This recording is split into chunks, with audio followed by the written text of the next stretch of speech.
ಚಿಕ್ಕಬಳ್ಳಾಪುರ ತಾಲೂಕಿನ ಮೈನಪ್ಪನಹಳ್ಳಿ ಸಮೀಪದ ಪೆಟ್ರೋಲ್ ಬಂಕ್ನಲ್ಲಿ ನೇಣು ಬಿಗಿದ ಸ್ಥಿತಿಯಲ್ಲಿ ಯುವಕನೊಬ್ಬನ ಮೃತದೇಹ ಪತ್ತೆಯಾಗಿತ್ತು. ಕಳೆದ ಏಪ್ರಿಲ್ 10ರಂದು ಈ ಘಟನೆ ನಡೆದಿದ್ದು, ಕೊಲೆ ಮಾಡಿ ನೇಣು ಹಾಕಲಾಗಿದೆ ಎಂದು ಮೃತ ಯುವಕನ ಪೋಷಕರು ಆರೋಪಿಸಿದ್ದರು.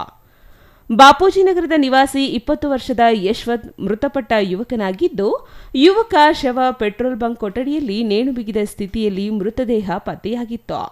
ಪೆಟ್ರೋಲ್ ಬಂಕ್ ಮಾಲೀಕರೇ ಕೊಲೆ ಮಾಡಿ ನಂತರ ನೇಣು ಬಿಗಿದಿರುವುದಾಗಿ ಮೃತನ ಪೋಷಕರು ದೂರಿದ್ದರು. ಮೃತ ಯಶವಂತ್ ಪೆಟ್ರೋಲ್ ಬಂಕ್ ಮಾಲೀಕ ವರುಣಗೌಡ ಎಂಬಾತನಿಂದ 50,000 ಸಾಲ ಪಡೆದಿದ್ದ ಎನ್ನಲಾಗಿದ್ದು, ಕಳೆದ 1 ವರ್ಷದಿಂದ ಪೆಟ್ರೋಲ್ ಬಂಕ್ನಲ್ಲಿ ಕೆಲಸ ಮಾಡುತ್ತಿದ್ದು, ಈತನ ವೇತನವನ್ನು ಪೋಷಕರಿಗೆ ನೀಡಿಲ್ಲ ಎಂದು ಅವರ ತಂದೆ ತಾಯಿ ಹೇಳಿದ್ದರು. ಪಡೆದಿದ್ದ ಸಾಲ ತೀರಿಸಲು 1 ವರ್ಷದಿಂದ ಪೆಟ್ರೋಲ್ ಬಂಕ್ನಲ್ಲಿ ಕೆಲಸ ಮಾಡುತ್ತಿದ್ದರು.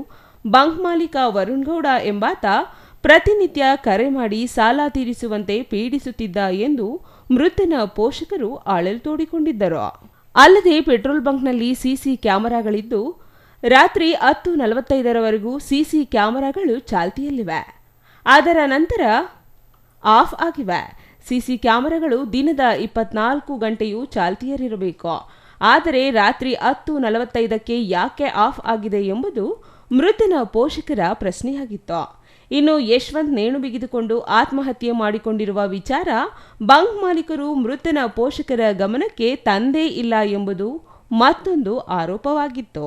ಈ ಎಲ್ಲ ಕಾರಣಗಳಿಂದ ಪೆಟ್ರೋಲ್ ಬಂಕ್ ಮಾಲೀಕ ವರುಣ್ ಗೌಡ ಅವರೇ ಯಶವಂತ್ನನ್ನು ಕೊಲೆ ಮಾಡಿ ನಂತರ ನೇಣು ಬಿಗಿದಿದ್ದು, ಈ ಕುರಿತು ಸಮರ್ಪಕ ತನಿಖೆ ನಡೆಸಿ ತಪ್ಪಿತಸ್ಥರಿಗೆ ಶಿಕ್ಷೆ ನೀಡಬೇಕೆಂದು ಮೃತನ ಪೋಷಕರು ಮನವಿ ಮಾಡಿದ್ದರು.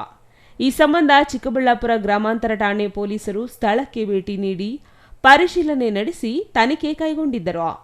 ಯುವಕ ಯಶವಂತ್ ಸಾವಿನ ಕುರಿತು ಶವ ಪರೀಕ್ಷೆ ವರದಿ ಇನ್ನೂ ಬಂದಿಲ್ಲ. ಆಗಲೇ ಪೆಟ್ರೋಲ್ ಬಂಕ್ ತೆರೆಯಲು ಮುಂದಾಗಿರುವ ಮಾಲೀಕನ ಕ್ರಮಕ್ಕೆ ಮೃತನ ಪೋಷಕರಿಂದ ತೀವ್ರ ವಿರೋಧ ಇಂದು ವ್ಯಕ್ತವಾಯಿತು. ಈ ವೇಳೆ ಮೃತ ಯುವಕನ ತಾಯಿ ನರಸಮ್ಮ ಮಾತನಾಡಿ, ಯಶವಂತ್ ಮೃತಪಟ್ಟು 20 ದಿನವಾಗಿದೆ. ನೇಣು ಬಿಗಿದ ಸ್ಥಿತಿಯಲ್ಲಿ ಮೃತದೇಹ ಸಿಕ್ಕಿದೆ. ಪೆಟ್ರೋಲ್ ಬಂಕ್ ಮಾಲೀಕರೇ ಏನೋ ಮಾಡಿದ್ದಾರೆ. ನಮಗೆ ನ್ಯಾಯ ಸಿಗದೆ ಪೆಟ್ರೋಲ್ ಬಂಕ್ ಹೇಗೆ ತೆರೆದಿದ್ದಾರೆ? ಶವ ಪರೀಕ್ಷೆ ವರದಿ ಬಂದರೆ ನ್ಯಾಯ ಕೊಡಿಸುವುದಾಗಿ ಪೊಲೀಸರು ಹೇಳಿದ್ದಾರೆ. ಹಾಗಾಗಿ ನಮಗೆ ನ್ಯಾಯ ಸಿಗುವವರೆಗೂ ಬಂಕ್ ತೆರೆಯಬಾರದು ಎಂದು ಪಟ್ಟು ಹಿಡಿದರು.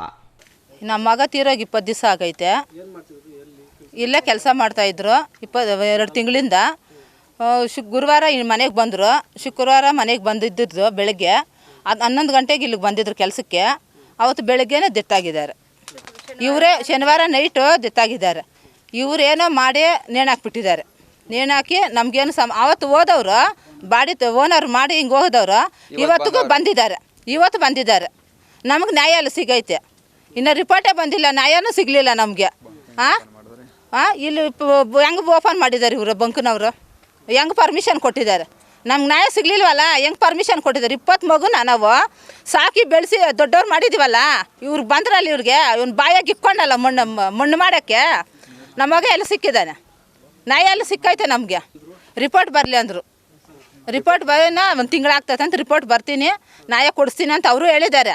ಅಷ್ಟೇ ಇವ್ರು ಪರ್ಮಿಷನ್ ಹೆಂಗೆ ಪೆಟ್ರೋಲ್ ಬ್ಯಾಂಕ್ ತೆಗ್ದಿದ್ದಾರೆ ಇವರು? ನಮ್ಗೆ ನ್ಯಾಯ ಸಿಗಲಿಲ್ವಲ್ಲ, ಹೆಂಗೆ ಪರ್ಮಿಷನ್ ಕೊಟ್ಟು ಇವ್ರು ತೆಗ್ದಿದ್ದಾರೆ. ಇನ್ನು ಕೇಸೇ ಕ್ಲೋಸ್ ಆಗಿಲ್ಲ, ಏನೂ ಇಲ್ಲ, ನಮ್ಗೆ ನ್ಯಾಯನೇ ಸಿಗಲಿಲ್ಲ. ವಿಷಯ ತಿಳಿದು ಪೊಲೀಸರು ಸ್ಥಳಕ್ಕೆ ಆಗಮಿಸಿ ಪೋಷಕರ ಮನವೊಲಿಸುವ ಪ್ರಯತ್ನ ಮಾಡಿದರು. ಅಲ್ಲದೆ ಈ ಕುರಿತು ಮಾಲೀಕರೊಂದಿಗೆ ಚರ್ಚೆ ನಡೆಸಿರುವ ಭರವಸೆಯನ್ನು ನೀಡಿದರು. ದೂರು ನೀಡಿ ಈಗಾಗಲೇ 20 ದಿನಗಳಾಗಿದ್ದು, ಶವ ಪರೀಕ್ಷೆ ವರದಿ ಬಾರದೆ ಪೊಲೀಸರು ಕ್ರಮ ಕೈಗೊಳ್ಳಲು ಸಾಧ್ಯವಿಲ್ಲ. ಹಾಗಾಗಿ ಪ್ರಕರಣದ ಸತ್ಯಾಸತ್ಯತೆ ಹೊರಬರುವವರೆಗೂ ಬಂಕ್ ತೆರೆಯಬಾರದು ಎಂಬುದು ಮೃತನ ಪೋಷಕರ ಆಗ್ರಹವಾಗಿದೆ. Ambarish N, CTV news, Chikkaballapur.